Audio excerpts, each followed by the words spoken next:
ठीक है, तो कुछ टेक्निकल इशू हो गया था, राइट? इसलिए प्रॉब्लम हो गई थी, तो इसलिए होपफुली अगर जो लोग नहीं जानते हो आप लोग एक बार बता दीजिए। वॉइस आ रही होगी मेरी, राइट?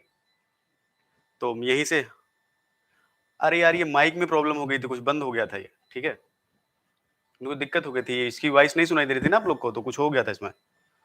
खैर ठीक हुआ है, अभी दूसरा है, ठीक हो गया, राइट? तो बाकी लोग भी आ जाओ 1 मिनट में, फिर पढ़ते हैं, ठीक है? आराम से, राइट? 1 मिनट देख लेते हैं और ठीक है, होपफुली आगे हो गया आप लोग। तो ठीक है, हम लोग कहाँ पे थे?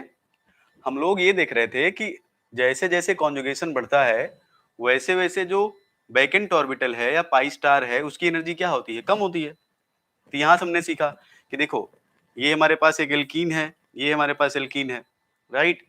इसके पाई बॉन्ड से इसके पाई बॉन्ड से यहाँ 2 हमारे पास पाई ऑर्बिटल बनी, इसके पाई स्टार से इसके पाई स्टार से यहाँ 2 पाई ऑर्बिटल बनी। तो यहाँ जो ये वाली पाई ऑर्बिटल बनी है, वो इससे भी लो है और इससे भी लो है।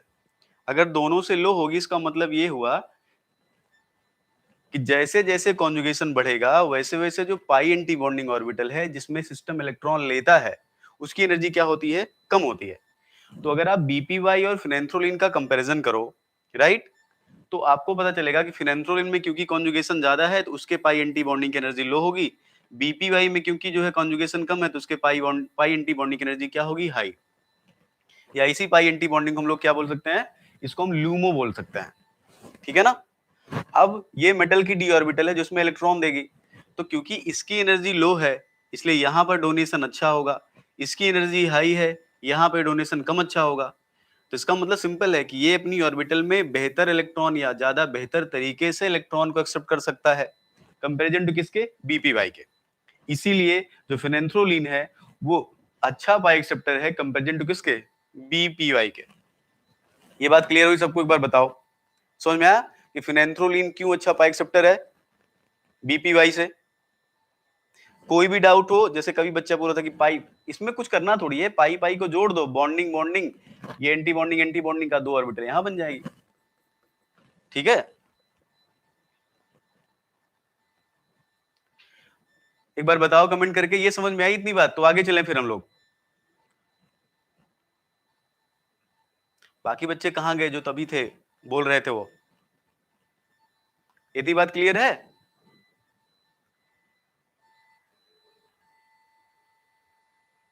गुड इवनिंग बेटा। लिगैंड हमेशा पी ऑर्बिटल से ही क्यों डोनेट करता है? लिगैंड होता क्या है बताओ? लिगैंड नॉर्मली वो होते हैं ना पी ब्लॉक वाले एलिमेंट। पी ब्लॉक एलिमेंट में कौन सी बाहर ऑर्बिटल होती है? P orbital. P block element में हाई एनर्जी ऑर्बिटल कौन सी होती है? लास्ट इलेक्ट्रॉन कहाँ फिल होता है? पी ऑर्बिटल में। तो जिसके जहां पर हाई एनर्जी इलेक्ट्रॉन होगा वहीं से तो देगा, है ना? भाई लिगैंड वो होता है जिसके पास लोन पेयर हो, राइट? ठीक है, ओके चलो आगे दे, इधर आते हैं फिर। इसका मतलब यह है कि अगर हम यहाँ पे देखें तो इन दोनों में हमने यहाँ क्लियर कर लिया कि ये अच्छा पाई एक्सेप्टर है, ये अच्छा पाई एक्सेप्टर नहीं है, ठीक? इधर आते हैं, तो अगर मैं इन दोनों का कंपेयर करूं, ध्यान से देखो, बीपीवाई बीपीवाई में जा रहा है, फिनेंथ्रोलिन फिनेंथ्रोलिन में जा रहा है, और यहां अगर मैं लिखूं ई नॉट आयरन 3+ टू आयरन 2+, तो अगर मैं इन दोनों में कंपेयर करता हूं पहले, ठीक है? इसका मैं समझाता हूं भी आपको, इन दोनों में कंपेयर करता हूं, तो बताइए यहां से यहां जाने की टेंडेंसी कहां पे ज्यादा होगी? +3 से +2 में जाने की टेंडेंसी कहां ज्यादा होगी? इस वाले में होगी या इस वाले में होगी?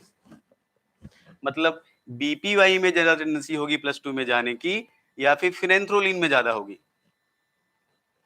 कौन सिस्टम +2 की तरफ ज्यादा जाना चाहेगा?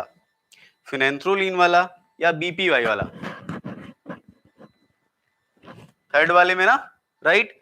जितन यहां ज्यादा जाना चाहेगा, इसका मतलब यहां पे जो वैल्यू आएगी क्या होगी? वो मोर पॉजिटिव वैल्यू, और इसके कंपैरिजन में यहां क्या होगी? लेस पॉजिटिव वैल्यू, या बेटर टू से लेस वैल्यू, यहां मोर वैल्यू। बताओ यहां तक क्लियर है इतनी बात? यस?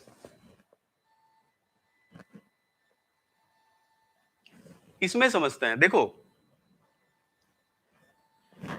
Cn माइनस में अगर देखोगे तो Cn माइनस के साथ देखो क्या है, Cn माइनस पे ऑलरेडी क्या है, पॉजिटिव चार्ज है। ध्यान से देखो इधर, अगर ये आयरन Cn माइनस अगर आयरन से बाइंड करेगा, ध्यान से देखो इधर, अगर आयरन से बाइंड करेगा तो दो कंडीशन है, एक आयरन 3+ है और एक आयरन 2+ है ना। इधर देखो भाई, 2+ में भी Cn माइनस है, 3+ में भी Cn माइनस है, ये दोनों तो न्यूट्रल थे। देखो यहां भी Cn माइनस है, यहां भी Cn माइनस है, यहां भी ये न्यूट्रल था, ये न्यूट्रल था, ये न्यूट्रल था, ये न्यूट्रल था। लेकिन Cn माइनस के केस में, दोनों केस में क्या है, नेगेटिव चार्ज। तो नो डाउट ये पाई एक्सेप्टर है, लेकिन ये नेगेटिव चार्ज जो है किसको फेवर करता है?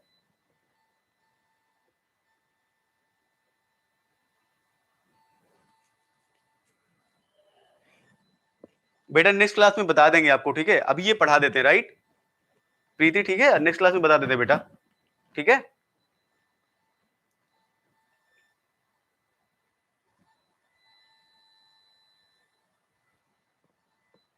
देखो इधर ध्यान से, इस पे नेगेटिव चार्ज है, इस पे नेगेटिव चार्ज है, किसको फेवर करेगा ये? +3 को फेवर करेगा। पाई एक्सेप्टर भले है, लेकिन सबसे बड़ी बात तो ये कि इस पे नेगेटिव चार्ज पूरा है ना, राइट। अब एक काम करना, इस नंबर पे ना मैसेज कर लेना, ठीक है, राइट, ठीक है बेटा, तो आपको पता चल जाएगा, राइट। तो देखो Cn माइनस +3 में है, Cn माइनस, तो आपको सिंपल सी बात पता है, ये नेगेटिव चार्ज है, तो ये किसको फेवर करेगा? नो डाउट ये पाई एक्सेप्टर है, बिल्कुल पाई एक्सेप्टर ये भी है, लेकिन चार्ज भी तो इसके पास है, तो चार्ज तो कंप्लीट चार्ज है ना इसके पास। तो पहले क्या करेगा, ये +3 को ज्यादा फेवर करेगा कंपेरिजन टू +2 के। किसके कंपेरिजन में? किसके कंपेरिजन में?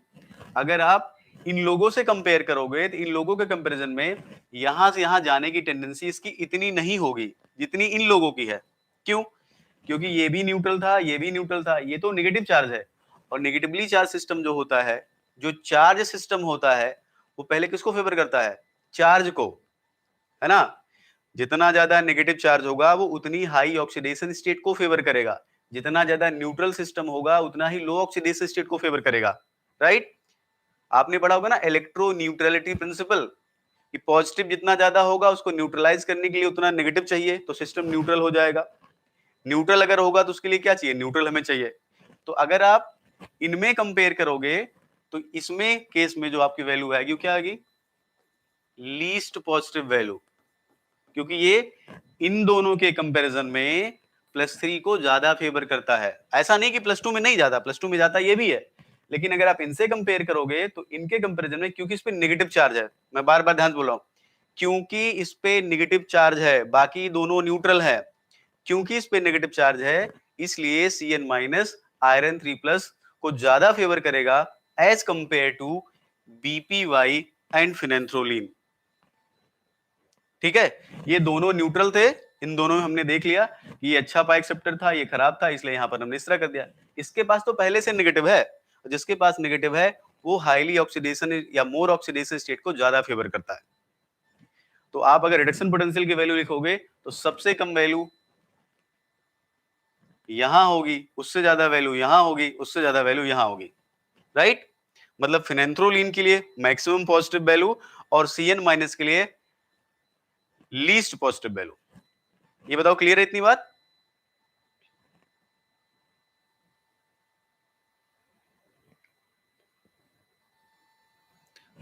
ये इतनी बात समझ में आ रही है? ठीक है ना, चलो ठीक है, अब आगे चलते हैं।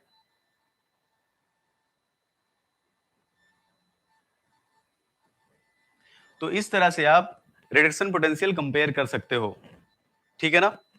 चलो एक दो एग्जांपल और मैं आपको समझाता हूं। देखो इधर COH2O 6 3+, आप बताना खुद से क्या होना चाहिए। COH2O 2+,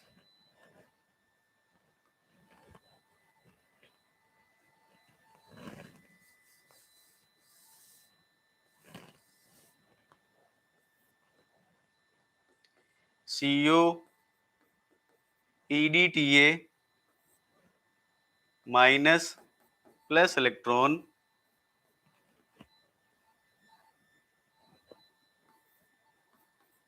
CO EDTA 2 minus. चलो बताओ जरा ई नॉट की वैल्यू क्या आनी चाहिए कोबाल्ट 3 से अगर 2 में जाएगा तो वही कॉन्सेप्ट लगाओ। EDTA पे कौन सा चार्ज होता है इथाइलिन डाइमीन टेट्राएसीटेट पे 4 नेगेटिव होता है ना, ये तो जानते हो ना। ये EDTA 4 माइनस होता है ना, ये नेगेटिवली चार्ज है और वाटर क्या है न्यूट्रल, मतलब पोलर है। अब जरा बताना कहां पे वैल्यू ज्यादा आएगी कहां पे कम आएगी।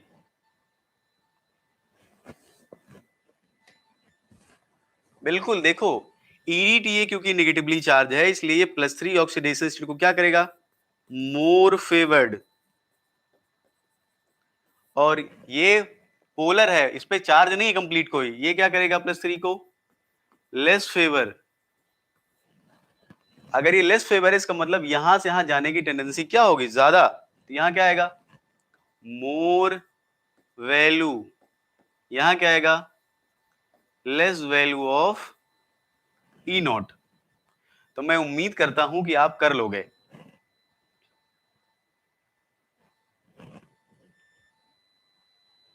ठीक है कर लोगे ना, पहले वाले में ज्यादा वैल्यू आएगी दूसरे वाले में कम वैल्यू आएगी। ठीक है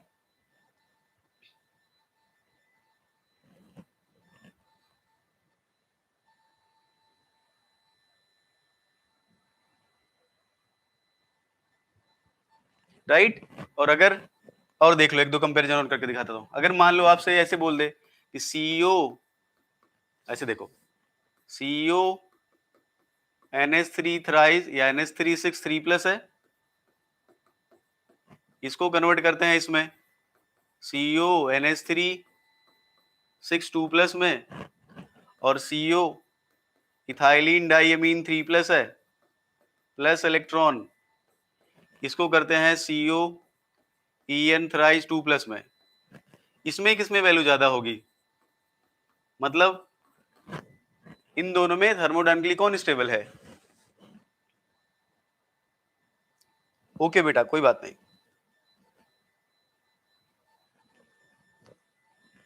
सिंपल है ना। देखो ये हाई ऑक्सीडेशन स्टेट है, दोनों न्यूट्रल है, देखो अमोनिया भी न्यूट्रल है EN भी न्यूट्रल है ना, दोनों न्यूट्रल है, दोनों के दोनों इलेक्ट्रॉन देंगे कोबाल्ट 3+ को। ज्यादा इलेक्ट्रॉन कौन दे सकता है, गुड इवनिंग भैया गुड इवनिंग, ज्यादा इलेक्ट्रॉन कौन देगा बताओ, ये देगा कि ये देगा, अच्छा डोनर कौन है इनमें।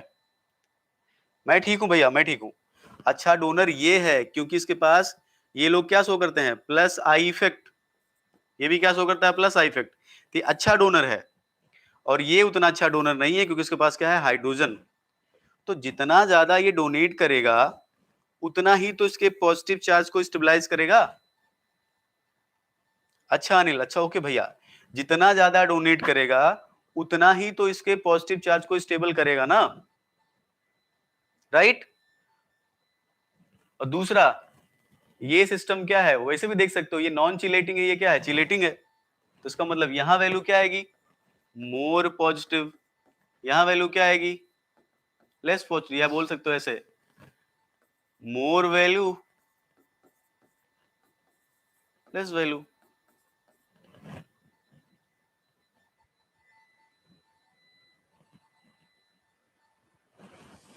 ठीक है ना,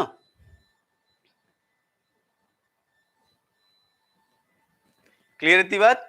अगर इतनी बात क्लियर है तो हम लोग फिर आगे चलते हैं। अब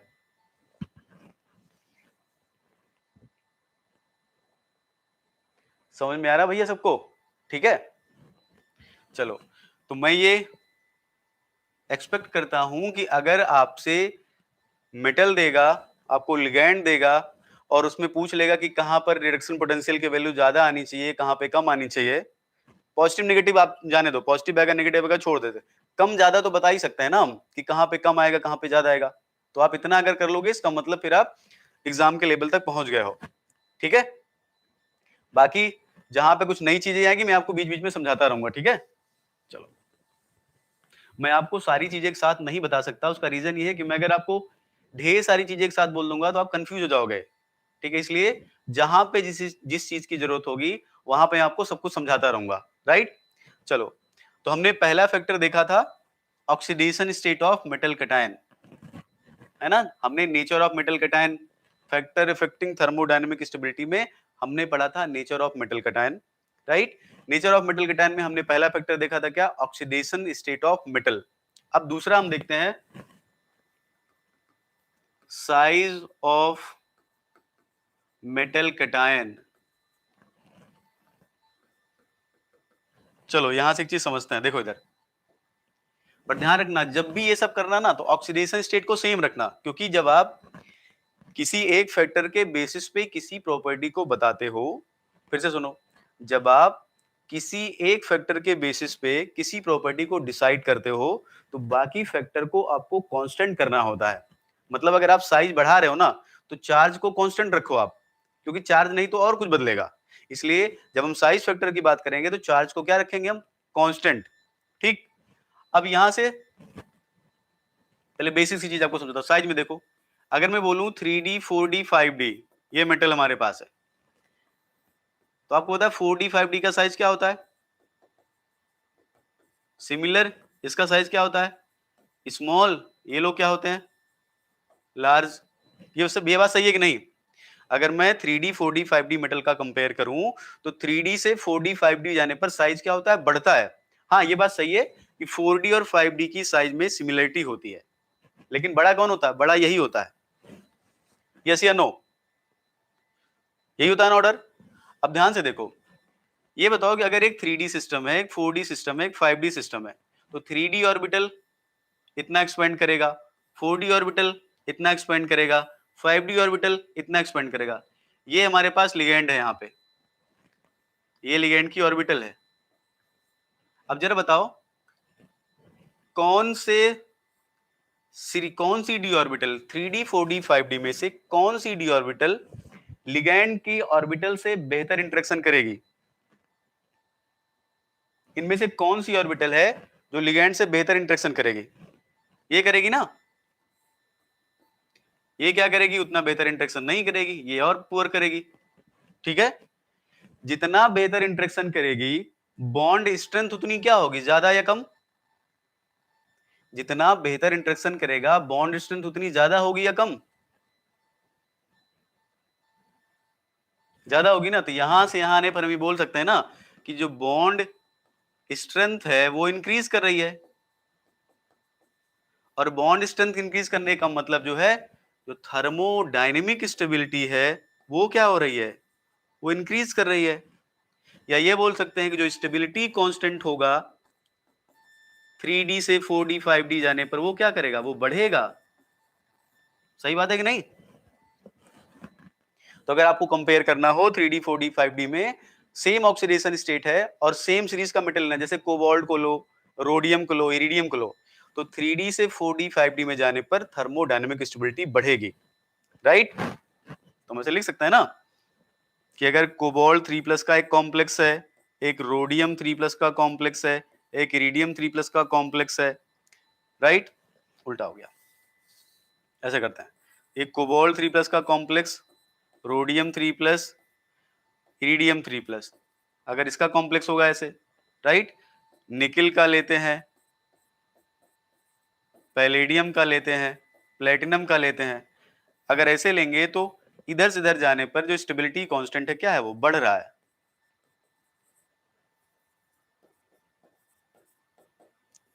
राइट, तो साइज में एक तो हो गया कि जब हम 3D से 4D 5D में जाते हैं तो थर्मोडायनेमिक स्टेबिलिटी बढ़ती है because of better interaction of what, better interaction of 5D orbital.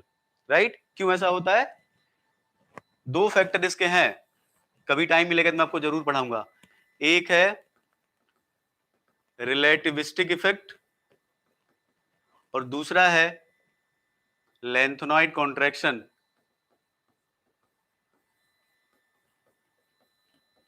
ये दोनों चीजें हैं जिनमें इसका काफी रोल है, रिलेटिविस्टिक इफेक्ट का। कभी टाइम मिला तो मैं आपको जरूर पढ़ाऊंगा, राइट, रिलेटिविस्टिक इफेक्ट के बारे में। अब बात करते हैं सेम सीरीज का, 3D सीरीज में देखते हैं। ये तो बात होगी कि अगर हम एक 3D का मेंबर ले लें, एक 4D का मेंबर ले लें, एक 5D का मेंबर ले लें, तो हमारी जो थर्मोडायनेमिक स्टेबिलिटी है 3D 4D 5D में जाने पर बढ़ेगी। क्लियर? अब हम बात करते हैं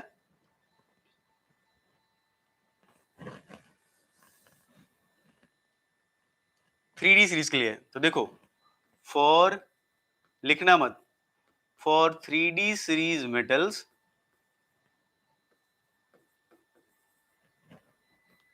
कौन सी ऑक्सीडेशन स्टेट में? +2 ऑक्सीडेशन स्टेट में। 1948 में दो लोगों ने, किसने? इरविंग एंड विलियम्स, विलियम नहीं नाम है, विलियम्स नाम है, ठीक है, suggested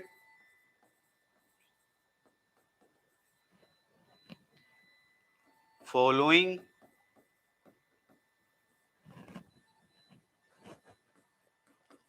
stability order with respect to ligands having oxygen, nitrogen, halogen and sulfur donor atoms। देखो, 3D सीरीज का मेटल अगर +2 ऑक्सीडेशन स्टेट में है, राइट, और वो किससे जुड़ा हुआ है? वो ऐसे लिगेंड से जुड़ा हुआ है जिसपे या तो नाइट्रोजन डोनर है, राइट, या ऑक्सीजन डोनर है, या फिर सल्फर डोनर है, या फिर हाइड्रोजन डोनर है। तो उसके लिए इन्होंने, मेनली उसके लिए इन्होंने स्टेबिलिटी का ऑर्डर दिया। किसके लिए? 3D सीरीज के लिए। क्या ऑर्डर दिया इन्होंने? इन्होंने बोला कि सबसे कम स्टेबल कौन बनाएगा? Mn2+। उससे ज्यादा स्टेबल कौन बनाएगा? Iron2+। इससे ज्यादा स्टेबल कॉम्प्लेक्स कौन बनाएगा? CO2+। इससे ज्यादा स्टेबल कौन बनाएगा?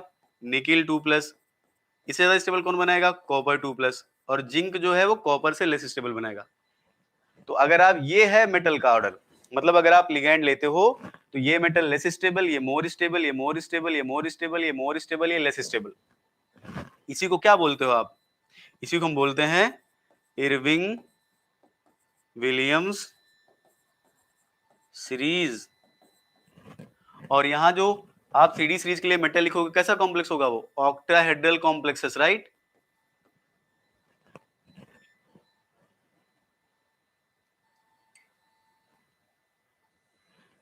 लेफ्ट टू राइट, बिल्कुल। इसमें अभी हम लोग एल्कलाइन अर्थ मेटल को भी ऐड कर लेंगे, ठीक है, बट हम उसको बाद में ऐड करेंगे क्योंकि वहां पर सिर्फ एक फैक्टर होता है, साइज फैक्टर या चार्ज डेंसिटी फैक्टर। तो पहले हम समझते हैं कि ये ऑर्डर उन्होंने क्यों दिया, मतलब क्या लॉजिक है इस ऑर्डर का, ठीक है। तो ये ऑर्डर इसलिए आता है, उसके दो रीजन है। यहां लिखते हैं, यहां लिखते हैं इरविंग विलियम सीरीज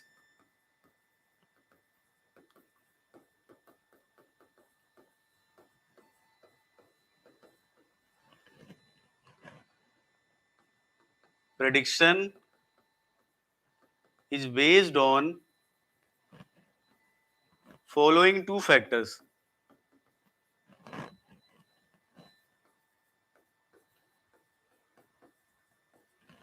पहला फैक्टर क्या है? साइज फैक्टर, जो हम पढ़ रहे हैं। साइज फैक्टर में एक चीज देखो ध्यान से, जनरली क्या होता है, जब आप लेफ्ट टू राइट जाते हो तो साइज क्या करती है? डिक्रीज करती है ना। खुश रहो भैया, खुश रहो। जब आप लेफ्ट टू राइट जाते हो तो साइज क्या होती है? डिक्रीज करती है। तो यहां मैं लिख सकता हूं, generally on going from left to right size decreases. तो जब आप ध्यान सुनो, Mn2+ से Iron2+ जाते हो, Mn2+ से Iron2+ जाते हो, कोबाल्ट में जाते हो, निकिल में जाते हो, तो ऐसे लिखो, इधर लिखता है ना, साइज का ऑर्डर ये Mn2+, Iron2+, कोबाल्ट 2+, ये होता है। Mn का साइज बड़ा होता है, आयरन का साइज छोटा होता है, इसका साइज और छोटा होगा, इसका साइज और छोटा होगा, मतलब इधर साइज बढ़ रही है। कॉपर में ऐसा नहीं होता लेकिन, ठीक है, ये ध्यान रखना। ये है साइज का ऑर्डर।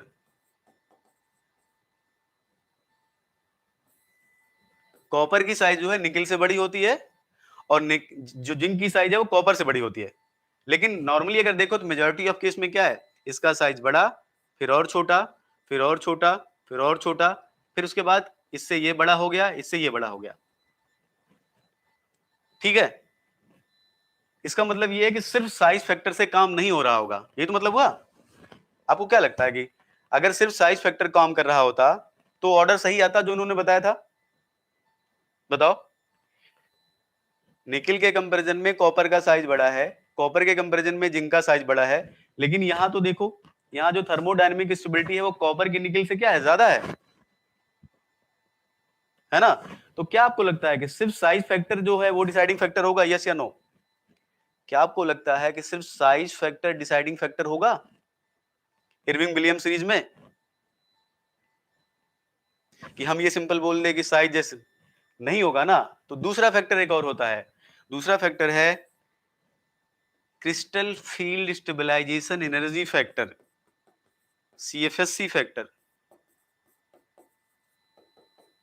राइट?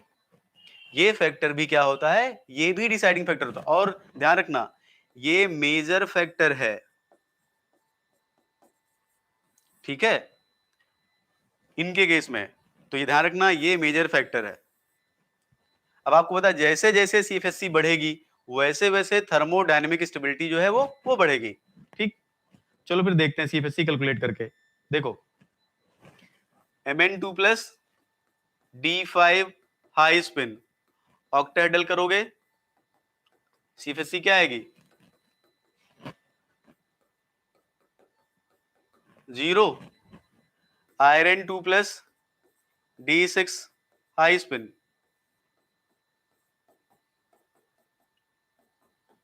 सीएफएससी क्या आएगी, -0.4 डेल्टा ओ, ये डेल्टा हो गया, right? Cobalt 2 plus D7 high spin. अच्छा, आपको पता मैं हाई स्पिन क्यों लिख रहा हूं, इधर देखो, क्योंकि जो कॉमन लिगेंड होते हैं 3D सीरीज वाले, अगर आप बहुत स्ट्रॉन्ग लिगेंड को छोड़ दो, जैसे Cn माइनस है, BPY है, फिनेंथ्रोलिन है, NO2 माइनस है, कार्बोनिल है, इनको छोड़ के जितने लिगेंड आप देखते हो ना वो +2 के साथ हाई स्पिन कॉम्प्लेक्स ही बनाते हैं। और जो इरविंग एंड विलियम साहब ने बोला, उन्होंने क्या कहा, ये किसके लिए मेनली है, जहां पर ऑक्सीजन डोनर है, जहां पर नाइट्रोजन डोनर है, जहां पर हाइड्रोजन डोनर है, जहां पर सल्फर डोनर है, ये लोग मेनली क्या बनाते हैं 3D2 के साथ? हाँ बिल्कुल, चार्ज लेस है मेटल पे। ये लोग मेनली 3D के साथ क्या बनाते हैं, हाई स्पिन। इसलिए मैं हर जगह हाई स्पिन यूज कर रहा हूं, ठीक है? यहां पे अगर करोगे D7 में, यहां से फिर से कितनी, -0.8। अगर निकिल 2 प्लस ले ले, D8 में हाई स्पिन लो स्पिन होता नहीं है,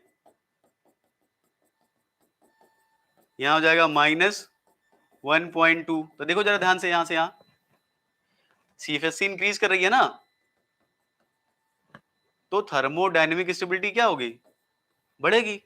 या ऐसा लिख सकते हो आप, जो स्टेबिलिटी कांस्टेंट होगा वो भी बढ़ेगा, या जो फॉर्मेशन कांस्टेंट होगा वो भी बढ़ेगा। तो समझ में आया कि मैंगनीज से निकिल में जाने पर क्यों बढ़ता है, क्योंकि साइज भी डिक्रीज होती है।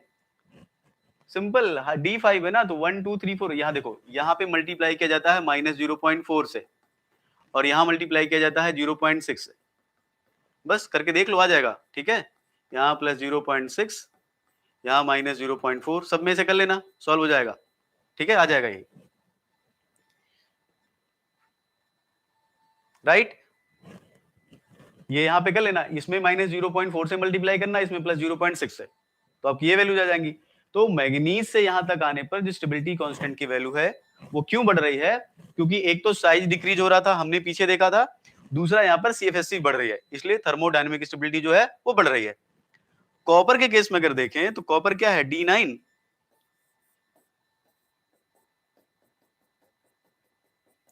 ये D9 है, इसमें सीएफएससी निकालोगे तो आएगा -0.6 डेल्टा हो। अब यहां पे ध्यान देना है, देखो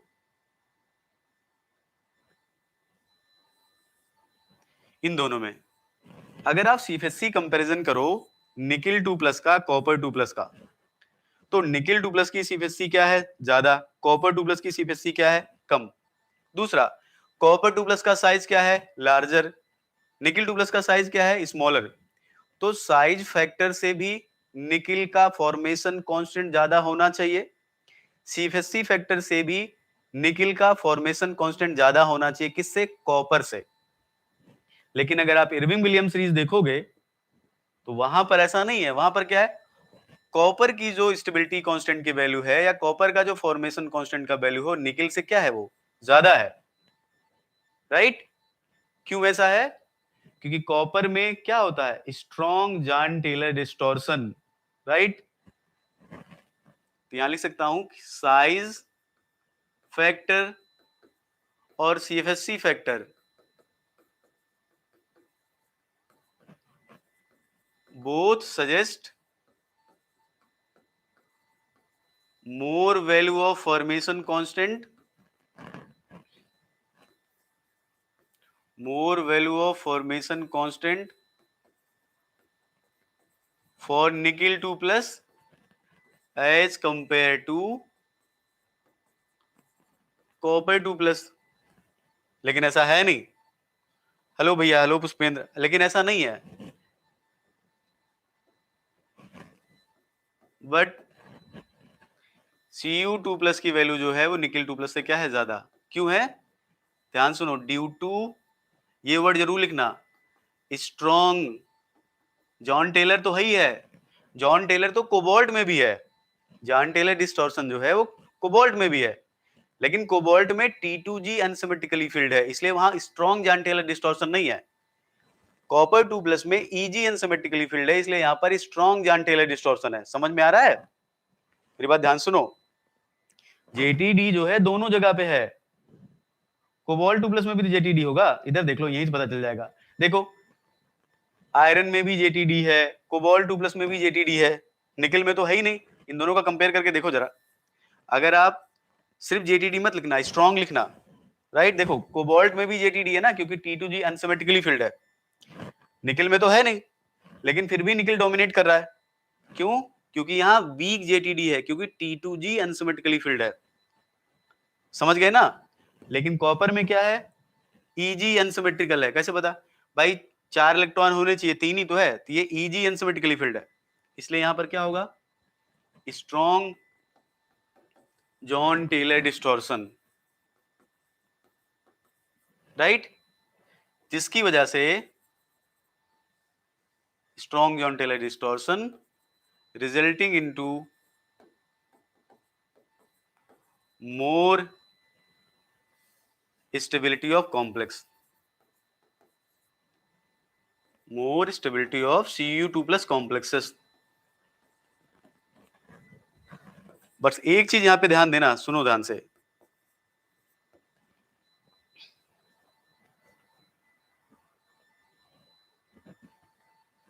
ये बात जो है इरविंग विलियम सीरीज की बात, ये सही है, अनलेस अनलेस ऐसा कोई फैक्टर ना आए जो सिस्टम में स्ट्रेन जनरेट कर दे। मैं आपको एग्जांपल कराऊंगा। ठीक है? कॉपर 2 प्लस के फॉर्मेशन कांस्टेंट की वैल्यू, कॉपर 2 प्लस के स्टेबिलिटी कांस्टेंट की वैल्यू निकिल 2 प्लस से क्या आती है? ज्यादा, बिकॉज ऑफ JTD। राइट? ये बात हमेशा सही होगी अनलेस कॉपर 2 प्लस के कॉम्प्लेक्स में कुछ स्ट्रेन ना क्रिएट हो जाए। ऐसा कुछ ना हो जाए कि स्ट्रेन आ जाए। स्ट्रेन कब आता है? जब चिलेटिंग सिस्टम जनरली से जुड़ता है तब। ठीक है? लेकिन हाँ, ध्यान रखना कि वो सिर्फ उसी स्टेप में आपको चेंज दिखाई देगा जिस स्टेप में स्ट्रेन आया हुआ है। लेकिन अगर आप सारे स्टेप का कंपैरिजन करके देखोगे तो हमेशा वो कॉपर का ही ज्यादा आएगा। राइट? या कहने का मतलब एक चीज क्लियर समझो कि अगर आप इरविंग विलियम सीरीज की बात ध्यान में रखते हो तो ओवरऑल जो फॉर्मेशन कांस्टेंट है, मैंने पहले पढ़ाया आपको, ओवरऑल फॉर्मेशन कांस्टेंट हमेशा कॉपर का ही ज्यादा होगा। जो लॉग बीटा या बीटा है वो कॉपर का ही ज्यादा होगा। लेकिन जो स्टेप वाइज फॉर्मेशन कांस्टेंट है उसकी वैल्यू चेंज हो सकती है, कभी निकल की ज्यादा हो सकती है, कभी कॉपर की। लेकिन कब? जब सिस्टम में स्ट्रेन डेवलप होगा तब। मैं आपको एग्जांपल कराऊंगा उसका। लेकिन अगर आपसे कोई ऐसे पूछे ब्लंटली कि आपके पास एक कॉपर 2+ का कॉम्प्लेक्स है, एक निकिल 2+ का कॉम्प्लेक्स है, तो किसके फॉर्मेशन कांस्टेंट की वैल्यू ज्यादा होगी? तो कुछ सोचना नहीं है, सिंपल किसकी ज्यादा होगी? कॉपर 2+ की। क्योंकि जब आपसे पूछा जाता है ना, तो आपसे ओवरऑल फॉर्मेशन कांस्टेंट पूछा जाता है, ना कि स्टेप वाइज। चेंज कहां पे होता है? स्टेप वाइज में। मैं आपको कल की क्लास में समझाऊंगा एक एग्जांपल लेके, ठीक है? कि वैसे तो कॉपर की ज्यादा होनी चाहिए, लेकिन कभी कभी स्टेबिलिटी कांस्टेंट निकिल का ज्यादा, लेकिन कौन सा वाला? Step wise formation constant. Overall में हमेशा ज्यादा कौन होगा? कॉपर, ठीक है ना? तो जब भी अभी कभी आपसे पूछे कि कॉपर 2+ है, निकिल 2+ है, किसका फॉर्मेशन कांस्टेंट ज्यादा, तो आपको कुछ दिमाग नहीं लगाना, सिंपल कॉपर का ज्यादा होगा, because of Jahn Teller distortion. अच्छा, इससे होता क्या है? इससे ना, इससे एडिशनल स्टेबलाइजेशन होता है। देखो कैसे, ध्यान से समझो। देखो जीटीडी में क्या होता है, थोड़ा सा आपको अगर आइडिया है तो ठीक है, नहीं तो कोई बात नहीं। देखो dxy dyz dxz, ये d9 हमारा है, dz स्क्वायर है, dx square minus Y square है, ये है d9। अब जेटीडी अगर होगा इसमें, तो ये भी स्प्लिट हो जाएगा, ये भी स्प्लिट हो जाएगा। एक मिनट, उसको अगले पेज पे समझाता हूँ, ठीक है? आराम से समझाता हूँ आपको, ठीक है? देखो इधर, आपको समझ में आएगा जेटीडी की वजह से क्या हो गया इसमें। देखो इधर, ये हमारे पास ऑक्टाहेड्रल सिस्टम है, ये है d9, राइट? ये dxy dyz dxz dz square dx square Y square, ये ऑक्टाहेड्रल हुआ। जब जॉन टेलर डिस्टॉर्शन होगा, तो या तो इलोंगेशन हो सकता है या कंप्रेशन। तो मैं इलोंगेशन लिख देता हूं, ठीक है? कुछ भी लिख दो आप, इलोंगेशन कंप्रेशन कोई भी कर सकते हो, राइट? इलोंगेशन जब होता है, तो यहां से समझो, देखो इलोंगेशन जब होगा तो जेड के अलोंग बॉन्ड लेंथ बढ़ जाती है, और एक्स वाई के अलोंग बॉन्ड लेंथ क्या हो जाती है? छोटी। ऐसे, ये इलोंगेशन है। इसको जरा ध्यान से देखो, यहां बॉन्ड लेंथ लॉन्गर है ना, तो जहां बॉन्ड लेंथ लॉन्गर होती है उसकी एनर्जी क्या हो जाएगी? कम। तो डीजेड स्क्वायर की एनर्जी क्या हो जाएगी? कम। और डीएक्स स्क्वायर वाई स्क्वायर की एनर्जी क्या हो जाएगी? ज्यादा। इसमें भी देखो, जहां जहां जेड है उनकी एनर्जी डाउन हो जाएगी, तो जेड की एनर्जी को क्या कर दे रहे हैं हम? डाउन। और जहां बॉन्ड लेंथ छोटी है उसकी एनर्जी क्या हो जाती है? बढ़ जाती है। तो ऐसे होगा। 9 इलेक्ट्रॉन फिल करते हैं इसमें,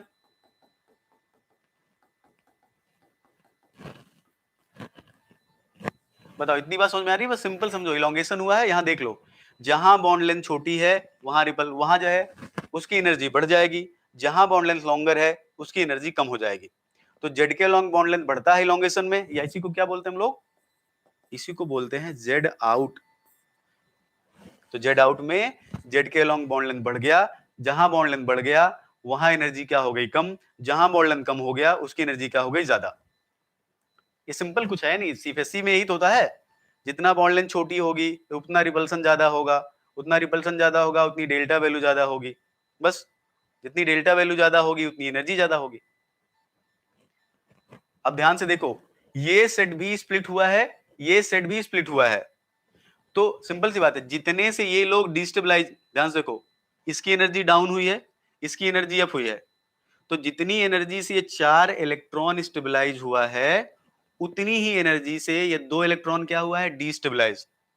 भाई जब एनर्जी डाउन होगी तो स्टेबिलिटी बढ़ेगी, एनर्जी अप होगी तो डिस्टेबिलिटी बढ़ेगी, या अनस्टेबिलिटी बढ़ेगी, या स्टेबिलिटी कम होगी। तो देखो, जितने से ये स्टेबलाइज होगा उतने से ही क्या होगा? ये डिस्टेबलाइज। तो यहां ये स्टेबलाइजेशन होता है -1/3 del 2, और यहां +2/3 del 2। क्यों किया मैंने? ध्यान से देखो इधर, 4 इलेक्ट्रॉन का मल्टीप्लाई करोगे अगर इसमें, तो क्या आएगा? -4/3, और इसमें 2 का मल्टीप्लाई करो तो क्या आएगा? +4/3। तो जितने से स्टेबल हुआ उतने से क्या होगा? डिस्टेबल हुआ। तो इतनी एनर्जी से इसका हर एक इलेक्ट्रॉन स्टेबलाइज होता है, इतनी एनर्जी से इसका हर एक इलेक्ट्रॉन डिस्टेबलाइज होता है। क्लियर है बात? ये सेम यहां पर, ये भी क्या होगा? सिंपल वही, -1/2 del 1 +1/2 del 1। यहां भी देख लो, अगर इधर 2 इलेक्ट्रॉन रखोगे तो क्या हो जाएगा? 1 del 1 हो जाएगा, इधर 2 इलेक्ट्रॉन रखोगे तो क्या हो जाएगा, इधर 1 del 1 हो जाएगा, तो -1 हो जाएगा, ये +1 हो जाएगा, तो बराबर हो गया ये। ठीक है, मैंने ये वैल्यू इसलिए रखी है कि जिससे दोनों जगह बैलेंस रहे भाई। एक ऊपर गया है, 2 नीचे आया है, तो जितने से 2 लोग ऊपर गए हैं ना, उतने से 4 लोग नीचे आएंगे, एनर्जी तो कांस्टेंट रहेगी ना। अब जरा देखो, यहां से आपको कुछ मिलेगा क्या, देखो यहां से ये पर्टिकुलर सिस्टम क्या हो जाएगा, 0। क्यों, -4/3 हो गया +2/3 हो गया, दोनों अगर ऐड होंगे तो कैंसिल आउट हो जाएगा ये। इसमें देखो, यहां करोगे तो क्या आ जाएगा, ये del 1 हो गया, और ये क्या हो जाएगा, -+1/2 del 1। तो कुल मिला के यहां से क्या आएगा, इतनी एनर्जी।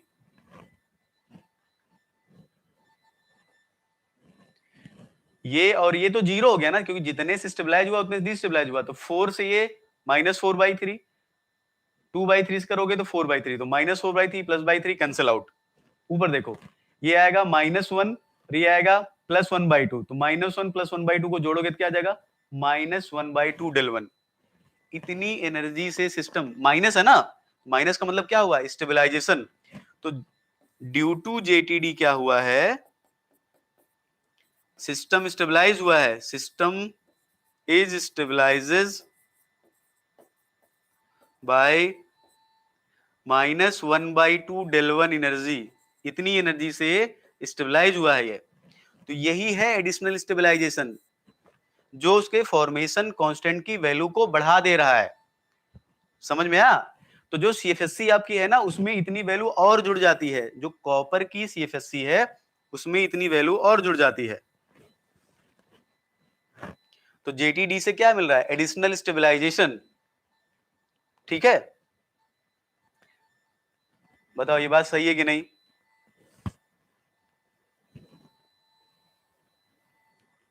जॉन टेलर डिस्टॉर्शन से एडिशनल क्या मिल रहा है, स्टेबलाइजेशन। इसीलिए कॉपर 2+ के फॉर्मेशन कांस्टेंट की वैल्यू क्या है, निकिल 2+ से ज्यादा है। तो एक तो सीएफएससी वाला दिख गया, दूसरा इतनी एनर्जी से जेटीडी स्टेबलाइज करता है। एक बात और होती है, जब जॉन टेलर डिस्टॉर्शन हुआ, तो इधर देखो जरा ध्यान से, 4 बॉन्ड जो हुए हैं क्या हुए हैं, छोटे, 2 बॉन्ड क्या हुए हैं, यहां पर लॉन्ग हुए हैं, है ना। कॉमनली यही मिलता है आपको। तो कहीं ना कहीं जो ज्यादा बॉन्ड छोटे हुए हैं वो भी सिस्टम को स्टेबलाइज कर रहे होंगे। आप पढ़ते हो मोस्टली क्या होता है, इलोंगेशन। तो देखो, एनर्जी को तो ध्यान में ही रखना कि इतनी एनर्जी से स्टेबल हो रहा है, थोड़ा इस पे भी ध्यान दे लेना। हालांकि मेजर फैक्टर ये है, ये माइनर फैक्टर है। तो आप ये भी बोल सकते हो कि जो बॉन्ड लेंथ में चेंज हुआ है वो भी एक तरह से स्टेबलाइज कर सकता है, क्योंकि मेनली जो डिस्टॉर्शन होता है, या मोस्ट कॉमन जो डिस्टॉर्शन होता है, क्या होता है वो, इलोंगेशन। इलोंगेशन में 4 बॉन्ड छोटा हुआ है, 2 बॉन्ड लॉन्ग हुआ है। तो जितने ज्यादा छोटे बॉन्ड होंगे, फायदा उतना क्या होगा, ज्यादा होगा। भाई छोटे बॉन्ड का मतलब, जनरली, नॉट ऑलवेज, जनरली ऐसा बोला जाता है ना, या जनरली ऐसा होता है कि बॉन्ड जितना छोटा होता है बॉन्ड एनर्जी उतनी ज्यादा होती है। ये बात सही है कि नहीं। मेरी बात को ध्यान से सुनो, मैं बोला हूं जनरली ऐसा बोला जाता है कि जब बॉन्ड छोटा होता है तो स्ट्रॉन्गर होता है, जब बॉन्ड लॉन्गर होता है तो वीकर होता है। कॉमनली ऐसा होता है, ये हमेशा सही नहीं है। लेकिन आप नॉर्मली, आपसे अगर कोई पूछे कि एक बॉन्ड छोटा है एक बॉन्ड बड़ा है, तो आप क्या बोलोगे, बोलोगे छोटे वाले की एनर्जी ज्यादा है, बड़े वाले की बॉन्ड एनर्जी कम है। तो ये सारे फैक्टर मिला के कॉपर 2+ के फॉर्मेशन कांस्टेंट को, या कॉपर 2+ के स्टेबिलिटी कांस्टेंट को निकिल 2+ से ज्यादा कर देते हैं। इसीलिए इरविंग विलियम सीरीज में सीएफएससी वैल्यू कम होने के बावजूद भी, साइज बड़े होने के बावजूद भी, कॉपर 2+ के फॉर्मेशन कांस्टेंट की वैल्यू, कॉपर 2+ के स्टेबिलिटी कांस्टेंट की वैल्यू किससे ज्यादा होती है, निकिल से ज्यादा होती है। और जिंक में क्यों नहीं हुआ, जिंक का कॉपर से कम क्यों हो गया, क्योंकि Zn2+ की सीएफएससी क्या है, ये तो D10 है ना, इसकी सीएफएससी क्या है, 0। साइज भी इसका क्या है, लार्ज। तो ना तो सीएफएससी है ना तो साइज है, तो इसकी तो कॉपर 2+ से कम ही होगी ना। कॉपर से भी कम होती है इसकी, निकिल से भी कम होती है इसकी, कोबाल्ट से भी कम होती है, आयरन से ज्यादा होती है, बस इन तीनों से कम होती है। अगर आप कंपेयर करोगे ना, तो Zn2+ जो है उसका फॉर्मेशन कांस्टेंट कॉपर से भी कम होता है, निकिल से भी कम होता है, कोबाल्ट से भी कम होता है। वो किसके बराबर होता है, वो आयरन से ज्यादा होता है बस। ठीक है, क्योंकि सीएफएससी 0 है, साइज भी लार्जर है उसका। तो हमने क्या सीखा कि John Teller distortion is based on two factor, size factor and CFSC, right. दोनों फैक्टर डिसाइडिंग है, जिसमें से CFSC factor majorly deciding factor है, ठीक। और कॉपर 2 प्लस का जो फॉर्मेशन कांस्टेंट है या कॉपर 2 प्लस का जो स्टेबिलिटी कांस्टेंट है according to Irving Williams series, वो इसलिए है क्योंकि कॉपर 2 प्लस में स्ट्रॉन्ग जेटीडी होता है। जॉन टेलर डिस्टॉर्शन सिस्टम को एडिशनल स्टेबलाइजेशन एनर्जी प्रोवाइड करता है, राइट। क्योंकि स्ट्रॉन्ग जॉन टेलर डिस्टॉर्शन है, इसलिए जो एडिशनल स्टेबलाइजेशन एनर्जी में या एडिशनल स्टेबलाइजेशन एनर्जी की जो वैल्यू होगी वो भी क्या होगी, ज्यादा। जितना ज्यादा स्टेबलाइजेशन, जितना ज्यादा जेटीडी, जितना स्ट्रॉन्ग जेटीडी होगा, स्टेबलाइजेशन भी उतना ही ज्यादा मिलेगा, अगर सिस्टम में कोई स्ट्रेन नहीं है तो, नॉर्मल सिस्टम अगर है तो।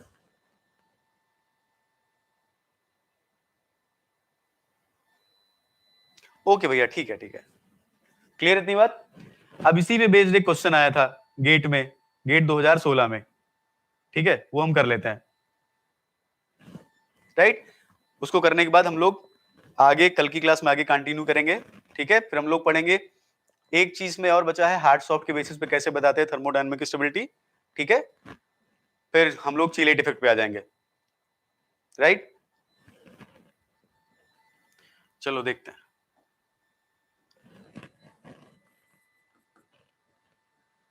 यहां देखो क्वेश्चन ये था कि number of D electrons for 3D series metal for 3D series metal in +2 oxidation state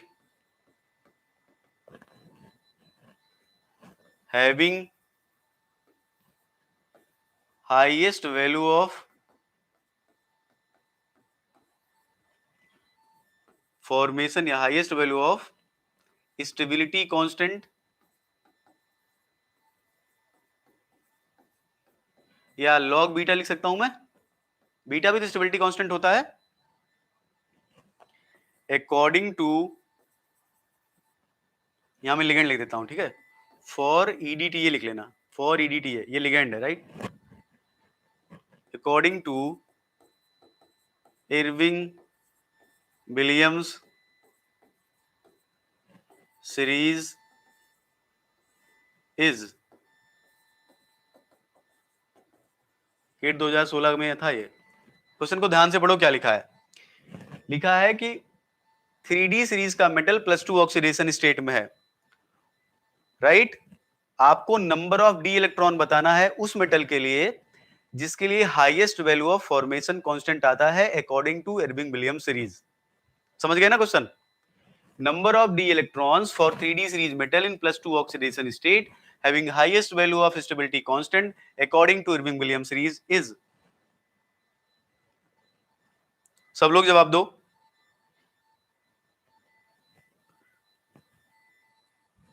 Irving Williams series के अकॉर्डिंग उस मेटल में, उस 3D सीरीज के मेटल में जो कि +2 ऑक्सीडेशन स्टेट में है, जिसके लिए highest value of formation constant आता है, highest value of stability constant आता है, ये लॉग बीटा पूछ रहा है आप, और वहां पे लिखा मैंने लिगेंड ईडीडीए के लिए, तो उस मेटल में बताइए कितने इलेक्ट्रॉन है जिसके लिए highest value of stability constant आता है।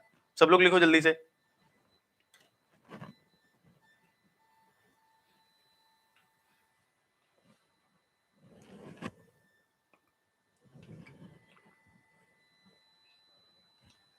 कौन से मेटल के लिए वैल्यू सबसे ज्यादा आती है फॉर्मेशन कांस्टेंट की? कॉपर 2 प्लस के लिए ना। कॉपर 2 प्लस में कितना इलेक्ट्रॉन है वही तो लिखना है यहां पर, इलेक्ट्रॉन का नंबर। D9 मत लिखना बेटा, 9 लिखना, ठीक है। आंसर क्या होता है? 9, राइट, ठीक है, बिल्कुल। तो होपफुली कर लोगे आप, ठीक है, क्वेश्चन एग्जाम के, है ना। तो फिर से इसलिए मैं बार बार बोल रहा हूं, जो ओवरऑल फॉर्मेशन कांस्टेंट होता है वो कॉपर का ही ज्यादा होगा, चाहे कुछ भी हो। स्टेप वाइज में चेंजेस आपको देखने को मिलेंगे। कहां मिलेंगे मैं आपको कल समझा दूंगा। स्टेप वाइज में कभी कभी बदल जाता है, वो तब बदलता है जब स्ट्रेन होता है, ठीक है। जैसे आपको जो मैं वर्ड बोल रहा हूं आपको समझ में आया कि मैंने बोला था तो आपको समझ में आया, वो क्लियर कर दूंगा मैं कल। अब ये बताओ कि अभी तक हमने जो पढ़ा है आज की क्लास में, अभी जो थोड़ी देर पहले क्लास इंटरप्ट हो गई थी उसमें, या अभी उसमें कोई डाउट है आपको कहीं पे भी, या कोई सवाल उससे रिलेटेड जो आपको लग रहा हो कि 8 बजे से बेटा, सुबह 8 बजे होती है बायो इनऑर्गेनिक केमिस्ट्री, राइट, और शाम को 8 बजे होती है reaction mechanism in coordination complexes, ठीक है। तो 8 AM मॉर्निंग में बायो इनऑर्गेनिक और 8 PM इवनिंग में रिएक्शन में, यहां बायो इनऑर्गेनिक है और यहां रिएक्शन मैकेनिज्म है।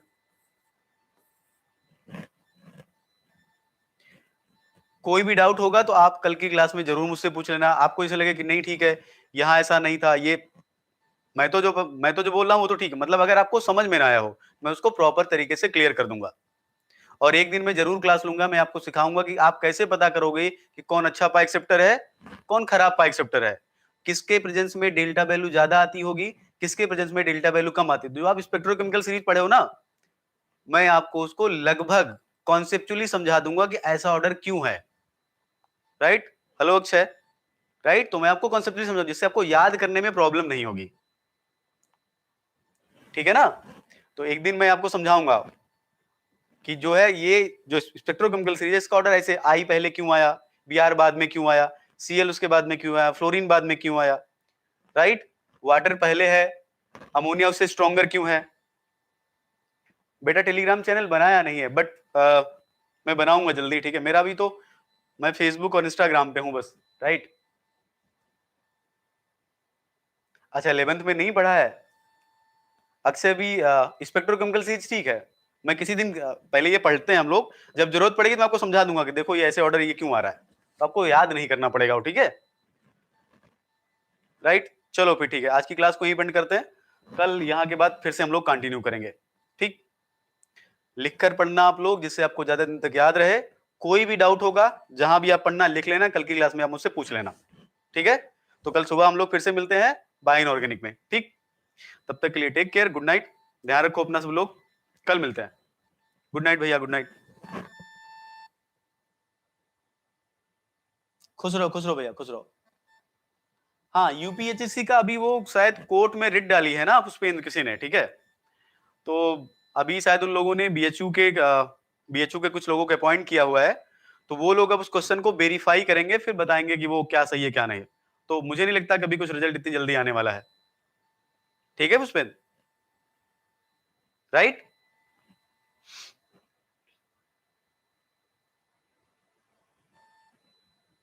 ठीक है, ठीक है, कल मिलते हैं फिर, ठीक है, ओके, गुड नाइट।